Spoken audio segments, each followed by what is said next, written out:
Assalamu alaikum viewers and welcome back to my channel Study Law with Bushra.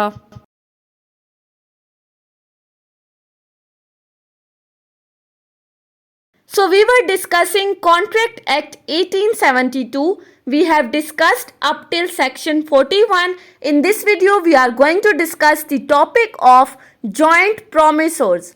But before starting the discussion, I request you all to please subscribe to my channel and don't forget to press the bell icon for latest updates. Do share this video with your friends and don't forget to comment your feedback. So let's move towards the discussion. The concept of joint promissors is explained from section 42 till section 44 of Contract Act 1872. So starting with section 42, section 42 basically deals with devolution of joint liabilities. अब इस section 42 में joint liabilities को discuss करने से पहले हमने ये देखना है कि ये जॉइंट प्रोमिसोर्स का कॉन्सेप्ट क्या है. हमने पढ़ा था कि प्रोमिसोर कौन है. Promisor is a person who promises to perform the contract. इस टॉपिक में कहा जा रहा है कि अगर यही प्रोमिसोर एक से ज्यादा बनने हैं, लेट्स सपोज ए और बी दो पार्टीज हैं, A is the promisor and B is the promisee. A B के साथ प्रॉमिस करता है कोई कॉन्ट्रैक्ट परफॉर्म करने के लिए. जॉइंट प्रोमिसोर से क्या मुराद है कि अगर यही इसी एग्जांपल में ए सी और डी एक से ज्यादा प्रोमिसोर्स हैं जिनकी लाइबिलिटीज जॉइंट हैं, जो प्रॉमिस करते हैं कोई कॉन्ट्रैक्ट परफॉर्म करने के लिए, तो उनको जॉइंट प्रोमिसोर्स कहा जाता है. अब आ जाते हैं अपने सेक्शन के ऊपर. सेक्शन 42 में वर्ड यूज हुआ है डेवोल्यूशन. डेवोल्यूशन का मतलब है ट्रांसफर करना. सिंपली अगर हम इस सेक्शन का कंटेक्चुअल मीनिंग देखें तो जिम्मेदारियों की जो तकसीम है, ये सेक्शन 42 में बताया जा रहा है कि हर बंदा अपनी जिम्मेदारी को किस तरह से फुलफिल करेगा. So section 42 states that when two or more persons have made a joint promise, then unless a contrary intention appears by the contract, all such persons during their joint lives and after the death of any one of them, his representatives jointly with the survivor, and after the death of the last survivor, the representatives of all jointly must fulfill the promise. अब यहाँ पर joint promisors के concept को किस तरह से explain किया गया है, हम एक एग्जाम्पल से इसको समझते हैं. फॉर एग्जाम्पल हमारे पास तीन पार्टीज हैं, ए बी और सी. A, B and C are the joint promisor. They jointly promise with a fourth person D for the performance of the contract. ये तीन promisors मिलके D के साथ promise कर रहे हैं regarding the payment of ₹3000. इनका contract क्या है कि A, B और C मिलके D को ₹3000 पे करेंगे. अब इन तीनों के ऊपर जॉइंट लाइबिलिटी आ गई है कि ये ए बी और सी तीनों आपस में डिवीजन करके डी को ₹3000 पे करेंगे, यानी कि each will pay ₹1000 to D. Joint liabilities आ गई. अब अगर तो सेक्शन 42 क्या कहता है कि इन जॉइंट प्रोमिसोर्स में से किसी एक प्रोमिसोर की डेथ हो जाती है before the performance of the contract, तो ऐसी सूरत में ऐसा नहीं है कि बी और सी फिर उस कॉन्ट्रैक्ट को परफॉर्म करेंगे, बल्कि ए की डेथ के बाद जो ए के लीगल रिप्रेजेंटेटिव्स हैं वो ए के बिहाफ पर बी और सी के साथ मिलके इस कॉन्ट्रैक्ट को पूरा करेंगे, क्योंकि इनके ऊपर जॉइंट लाइबिलिटीज हैं. बी और सी इंडिविजुअली इस कॉन्ट्रैक्ट को फुलफिल नहीं करेंगे. इसी तरह अगर ए के साथ साथ बी की डेथ हो जाती है तो बी के बिहाफ पे उसके लीगल रिप्रेजेंटेटिव्स इस कॉन्ट्रैक्ट को परफॉर्म करेंगे और सी अकेला इस कॉन्ट्रैक्ट के लिए लायबल नहीं होगा. फर्दर सेक्शन 42 कहता है कि अगर तो तीनों जॉइंट प्रोमिसोर्स की डेथ हो जाती है before the performance of the contract, तो इन तीनों जॉइंट प्रोमिसोर्स के जो लीगल रिप्रेजेंटेटिव्स हैं वो मिलके इस कॉन्ट्रैक्ट को पूरा करेंगे और ₹3000 पे करेंगे डी को. यानी कि जॉइंट प्रोमिसोर्स की डेथ के साथ भी उनकी लाइबिलिटी ख़त्म नहीं हो रही. ये तो हमारे पास जनरल रूल है जो हम सेक्शन 37 से स्टडी करते आ रहे हैं. अगर कॉन्ट्रैक्ट को परफॉर्म करने से पहले प्रोमिसोर की डेथ हो जाती है तो उसके बिहाफ पे उसके लीगल रिप्रेजेंटेटिव्स बाउंड हैं कि वो कॉन्ट्रैक्ट को फुलफिल करेंगे. लेकिन इसके साथ ही हमने एक एक्सेप्शन को भी स्टडी किया था और ये सेक्शन 42 भी हमें वो एक्सेप्शन बता रहा है. Unless a contrary intention appears by the contract. अब इस कॉन्ट्ररी इंटेंशन से क्या मुराद है कि फॉर एग्जाम्पल अगर तो कॉन्ट्रैक्ट की टर्म्स एंड कंडीशंस में कुछ और बात लिख दी गई है, लेट्स सपोज कि कॉन्ट्रैक्ट करते वक्त ये लिख दिया गया है कि अगर तो प्रॉमिसोर्स में से किसी एक प्रॉमिसोर की डेथ हो जाती है तो उसकी डेथ के बाद उसके लीगल रिप्रेजेंटेटिव्स बाउंड नहीं होंगे इस कॉन्ट्रैक्ट को पूरा करने के लिए, बल्कि कॉन्ट्रैक्ट परफॉर्म किया जाएगा बाय दी अदर जॉइंट प्रॉमिसोर्स। यानी कि अगर ए की डेथ हो जाती है तो ए की डेथ के बाद उसके लीगल रिप्रेजेंटेटिव्स बाउंड नहीं होंगे, बल्कि जो बी और सी हैं वो इस कॉन्ट्रैक्ट को पूरा करेंगे, तो वहां पर ये लीगल रिप्रेजेंटेटिव्स वाला जनरल रूल एप्लीकेबल नहीं होगा। सो सेक्शन 42 में सिंपली हमें दो बातें बताई गई हैं, जनरल रूल और उसकी एक्सेप्शन। कि जनरल रूल क्या है, प्रॉमिसोर की डेथ के केस में लीगल रिप्रेजेंटेटिव्स बाउंड है, लेकिन अगर कॉन्ट्रैक्ट की टर्म्स एंड कंडीशंस में इससे हटकर कोई बात लिख दी गई है तो फिर लीगल रिप्रेजेंटेटिव्स बाउंड नहीं होंगे, बल्कि जो बात कॉन्ट्रैक्ट में लिखी गई है वही कॉन्ट्रैक्ट वाली बात ही एप्लीकेबल होगी। ये तो था सेक्शन 42। उसके बाद आ जाते हैं सेक्शन 43 के ऊपर। सेक्शन 43 के अंदर हमें तीन बातों को एक्सप्लेन किया गया है। हम उन तीनों बातों को वन बाय वन डिस्कस करेंगे। पहली बात, any one of the joint promisors may be compelled to perform. पहली बात, जॉइंट प्रॉमिसोर में से किसी एक को भी कंपेल किया जा सकता है। सेकेंडली, ईच प्रॉमिसोर मे कंपेल कंट्रीब्यूशन। दूसरी बात कि कोई एक प्रॉमिसोर भी कंट्रीब्यूशन के लिए कंपेल कर सकता है। Thirdly, sharing of the loss by default in contribution. अगर तो कोई पार्टी डिफॉल्ट कर जाती है तो उस डिफॉल्ट के केस में शेयरिंग ऑफ द लॉस होगा। अब वन बाय वन हम इनको स्टडी करते हैं। पहली बात क्या बताई गई है, any one of the joint promisors may be compelled to perform. अब आप अपने माइंड में सेक्शन 42 वाली एग्जाम्पल को रखें जो हमने जॉइंट प्रॉमिसोर्स के लिए डिस्कस की थी कि ए, बी और सी तीन पार्टीज हैं जिन्होंने 3000 रुपीज पे करने हैं डी को, और इन तीनों के ऊपर जॉइंट लाइबिलिटीज आ गई हैं। अब इस सेक्शन में क्या कहा गया है, any one of the joint promisor may be compelled, यानी कि where there are two or more person who make a joint promise, the promisee may compel any one of them to perform the whole of the promise. कि जहां पर joint प्रॉमिसोर्स हैं और उन्होंने jointly promise किया है कोई कॉन्ट्रैक्ट पूरा करने के लिए, तो उनमें से जो प्रॉमिसी है, लेट्स सपोज कि जो हमारा डी है इस केस में, वो इन तीनों प्रॉमिसोर्स में से किसी एक को भी कंपेल कर सकता है कि वो पूरा का पूरा कॉन्ट्रैक्ट फुलफिल करें, यानी कि वो पूरी की पूरी ₹3000 की पेमेंट करें।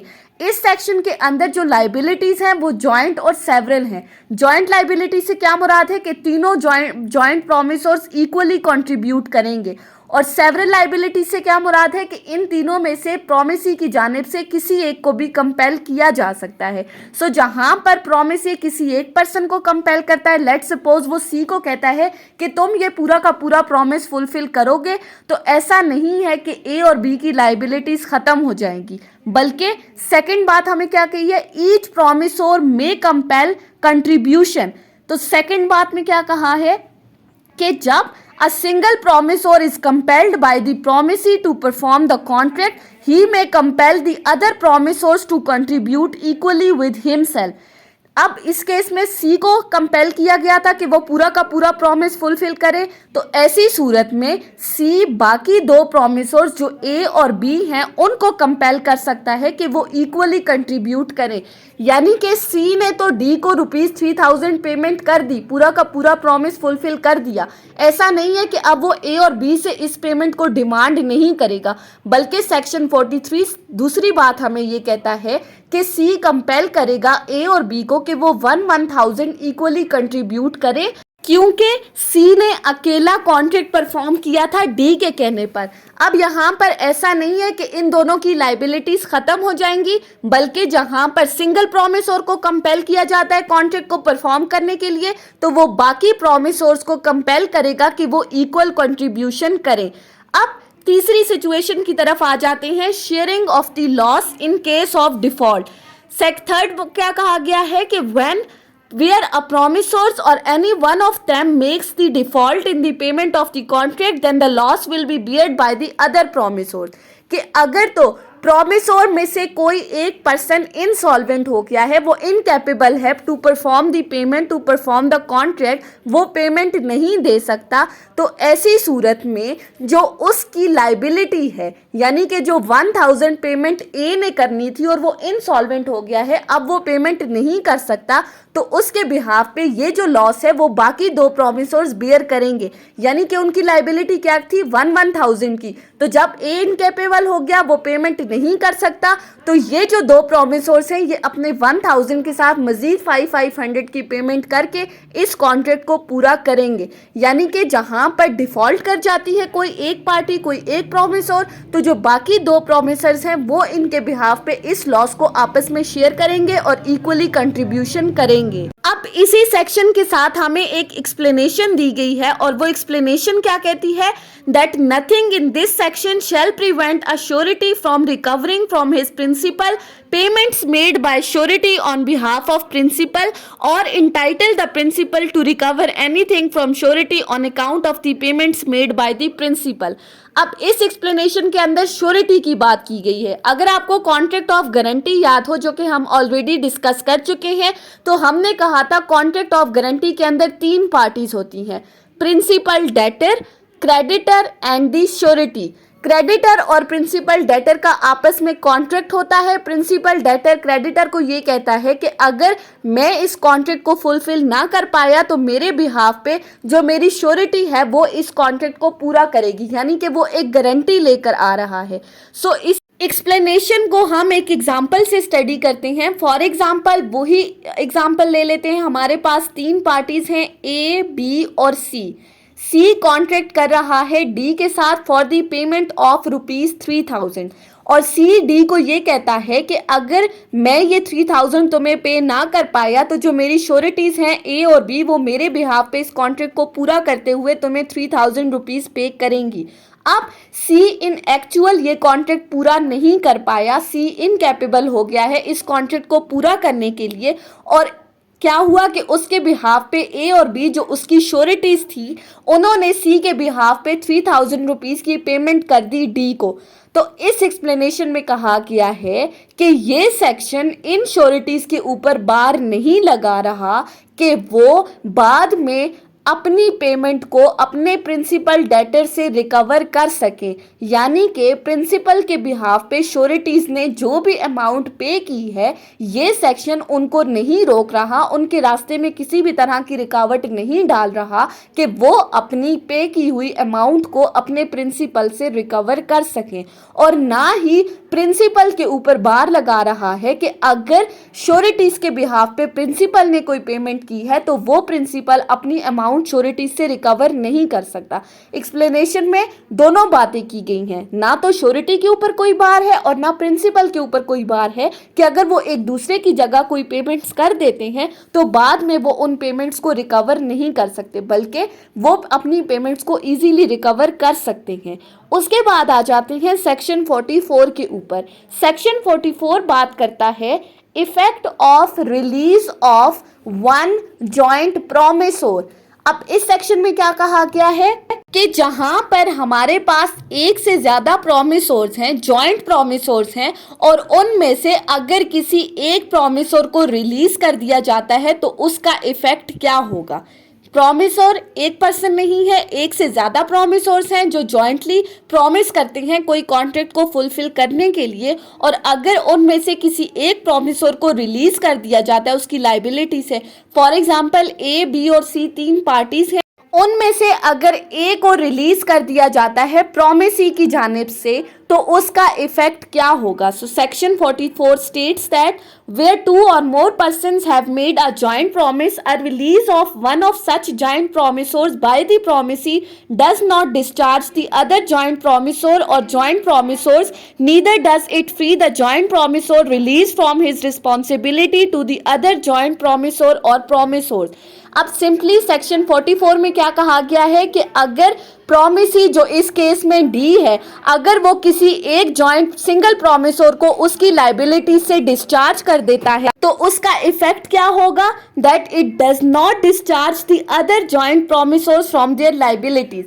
यानी कि प्रोमिसी की जानिब से किसी एक पर्सन को उसकी लाइबिलिटी से डिस्चार्ज करने का मतलब ये नहीं है कि बाकी जॉइंट प्रोमिसोर्स की लाइबिलिटीज भी खत्म हो जाती हैं, बल्कि बाकी जो भी जॉइंट प्रोमिसोर्स हैं उन्होंने अपनी लाइबिलिटीज को फुलफिल करना है। यानी कि एक जॉइंट प्रोमिसोर के रिलीज के साथ बाकी जॉइंट प्रोमिसोर्स की लाइबिलिटीज खत्म नहीं हो रही, बल्कि वो तमाम बाउंड हैं कि वो अपनी लाइबिलिटीज को फुलफिल करेंगी, उन्होंने कॉन्ट्रैक्ट को परफॉर्म करना है।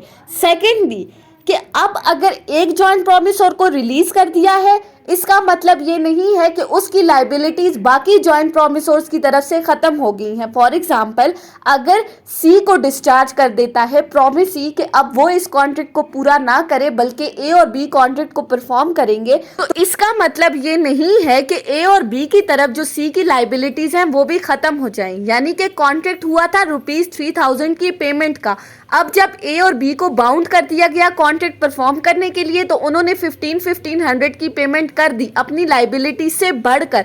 तो ये जो 500 उन्होंने एक्स्ट्रा पे किए हैं ये बाद में सी से रिकवर कर सकते हैं। यानी कि सेक्शन 44 कहता है कि release of the one joint promisor does not discharge his liabilities towards the other joint promisor, बल्कि वो जॉइंट प्रोमिसोर बाउंड है towards the other promisors for the payment made on his behalf by the other joint promisors. So that was all about today's discussion regarding the concept of joint promisors. हमने section 42 से section 44 तक detail में discuss किया है। I hope कि आपको ये lecture समझ में आया होगा अगर आपने इस वीडियो को अटेंटिवली सुना है तो। अगर आपको ये वीडियो अच्छी लगी है तो इस वीडियो को लाइक करें, कमेंट करें और चैनल को ज़रूर सब्सक्राइब करें। Thank you so much for watching this video. Till then, अल्लाह हाफिज़।